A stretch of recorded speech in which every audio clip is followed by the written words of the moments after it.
हम आज दर्शकों को एक ऐसी हस्ती से मिलाने जा रहे हैं जो किसी शोहरत के गुलाम नहीं और शोहरत उनके पीछे भागती है। उस मशहूर और मारूफ हस्ती का नाम है मनोज अलीगढ़ी। और मनोज अलीगढ़ी अपने आप में आप ये भी कह सकते हैं कि वो गरीबों के एक तरीके से मसीहा हैं। उन्होंने जब भी कहीं गरीबों की कोई प्रॉब्लम नज़र आई उनको, और उन्होंने फ़ौरन अपने कैमरे से उस मामले को हाईलाइट किया। तो आज हमारे बीच में मनोज अलीगढ़ी साहब हैं। तो मैं मनोज अलीगढ़ी साहब से एक बात पूछना चाह रहा हूँ कि मुझे जैसा पता चला है कि 25-26 साल से मनोज अलीगढ़ी साहब पत्रकारिता के क्षेत्र में हैं। आप उनको मामूली यूट्यूबर नहीं मान सकते, क्योंकि यूट्यूब का चलन उन्होंने बाद में शुरू किया। आप देश की बहुत सारे अखबारों में और बहुत सारी मैगजीन में शुरू से लिखते चले आ रहे हैं। यही वजह है कि उनकी कलम जब भी कभी कभी आग उगलने लगती थी तो अखबार भी हिल जाते थे, और धीरे धीरे अखबारों ने उनसे किनारा करना शुरू कर दिया।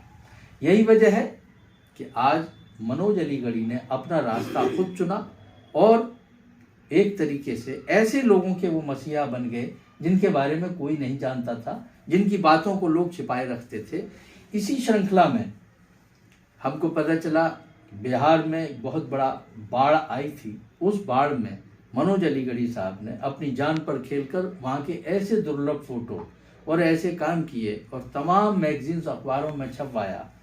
हमारे भी अखबार में उनका वो सब छपा था। तो मैं मनोज अलीगढ़ी साहब से इसी उस पर पूछना चाहता हूँ कि इस दौर में और कब से उन्होंने पत्रकारिता की लाइन को चुना और क्यों चुना, इसके बारे में दर्शक को बताएं।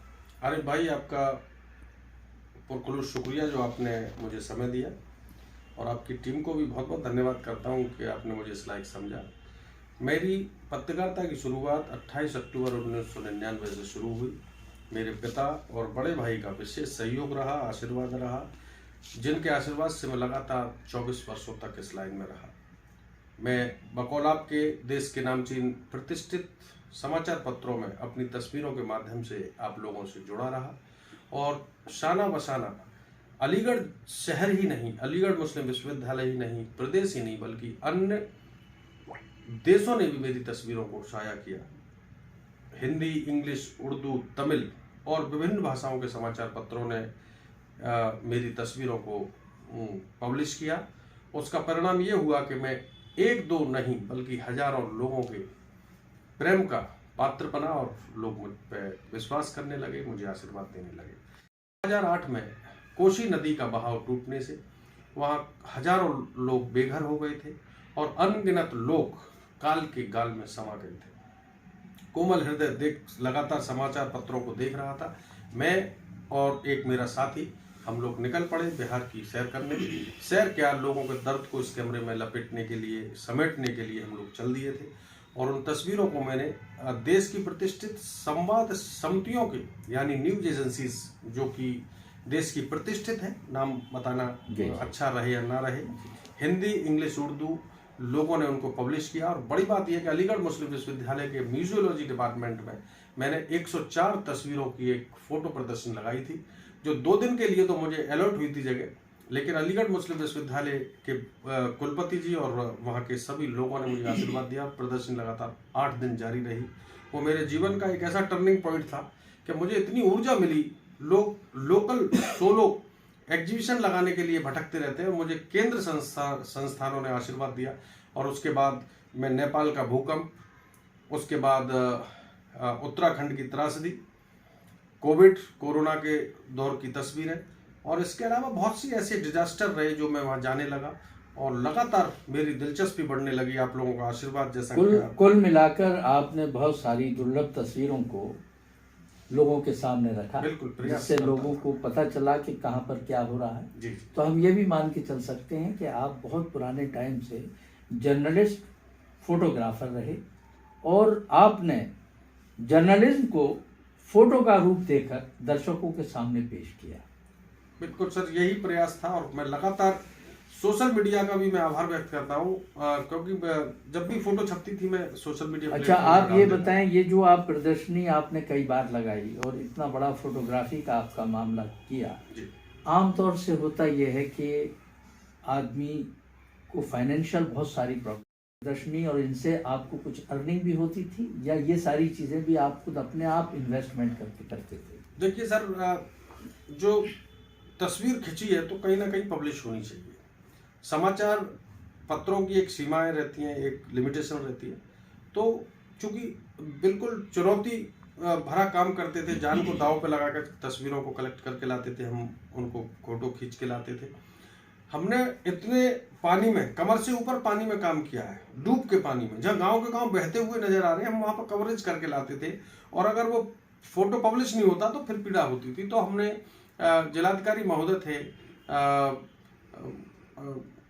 यशोद भास्कर साहब, उन्होंने जब मेरी तस्वीरों को देखा तो उन्होंने कहा, भाई मनोज, तुम इन तस्वीरों को प्रदर्शनी में क्यों नहीं लगाते? मैंने साहब, मुझे आशीर्वाद अगर मिल जाए तो मैं इसको अंजाम दे दूंगा।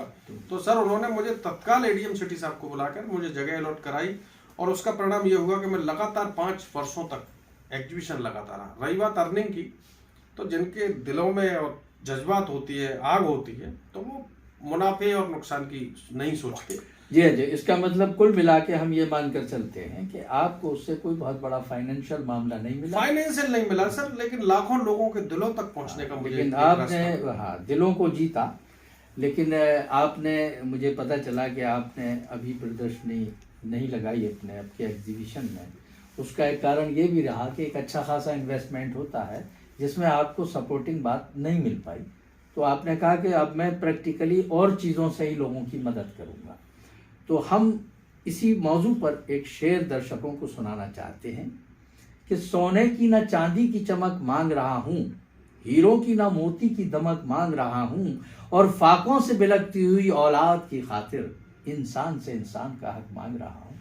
तो ये हमारे मनोज अलीगढ़ी ऐसे हैं जो गरीबों की और ऐसे लोगों को जिनको हक ना मिलता हो उनके लिए लड़ाई के मामले में भी काफ़ी आगे बढ़कर काफ़ी लड़ाइयाँ लड़ी हैं।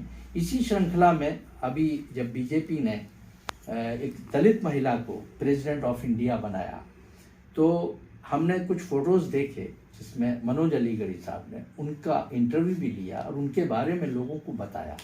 इसी तरह से इससे पहले भी जो प्रेसिडेंट थे उनके पास भी आ गए। तो कुल मिला के हम ये मानकर चलते हैं कि आप एक ऐसी शख्सियत हैं जो सिर्फ नेशनल नहीं बल्कि इंटरनेशनल लेवल पर भी बहुत सारे लोगों से जुड़े रहे। इसी के साथ मैं दर्शकों का शुक्रिया अदा करता हूं, और हमारे बीच में बैठे हुए मनोज अलीगढ़ी साहब का भी बहुत बहुत शुक्रिया कि उन्होंने आज दर्शकों के बीच में आकर और उनके लिए बहुत सारी बातें बताई। तो मैं चाहता हूं कि छोटे शब्दों में एक बार दर्शकों का शुक्रिया हमारे मनोज अलीगढ़ी साहब कर दें तो बहुत बहुत अच्छा होगा।